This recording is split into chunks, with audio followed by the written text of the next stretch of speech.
প্রিয় দেশবাসী, আসসালামু আলাইকুম। পবিত্র রমজান মাসের পবিত্রতা রক্ষা করেই কথা বলতে চাই। আপনারা জানেন বিগত 10-12 দিন হবে বিএনপি সরকার গঠন করেছে। 17 বছর পর আমাদের দেশের গণতন্ত্রের যাত্রা শুরু হয়েছে। 17 বছর আগে আমাদের যে দলগুলো ছিল, আমরা চাইছি সেই রকম গতানুগতিক রাজনীতি যেন আমাদের দেশে শুরু না হয়। আপনারা জানেন বিএনপি সরকার গঠন হওয়ার পরে কিছু উল্লেখযোগ্য কাজ করছে, সেই কাজগুলো দেশে বিদেশে আলোচনা হচ্ছে এবং কিছু ভালো কাজ হচ্ছে।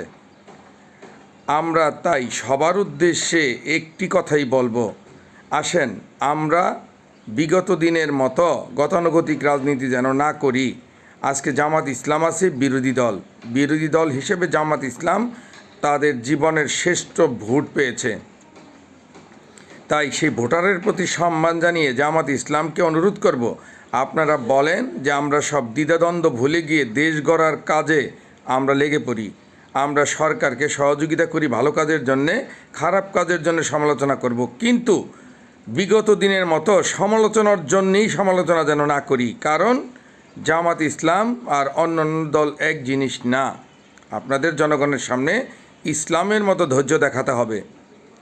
আপনাদেরকে দেখি যে কিছু কিছু লোকজন এরকম উগ্র কথাবার্তা বলে, এটা দেশে শান্তির জন্য বলা না।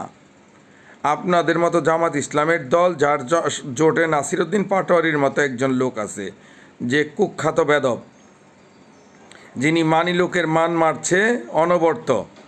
আপনি বলেন এতে করে কি কোনো সমঝোতা বা ভালো লাগা থাকবে কি না? একসময় এই ব্যাপারটা সহিংস হয়ে উঠবে। একসময় সরকারি দলের সাপোর্টার যারা, তারাও হয়তো তার প্রতি সহিংস হতে পারে, আইন শৃঙ্খলা রক্ষাকারী বাহিনীর দ্বারা সহিংসিত হতে পারে।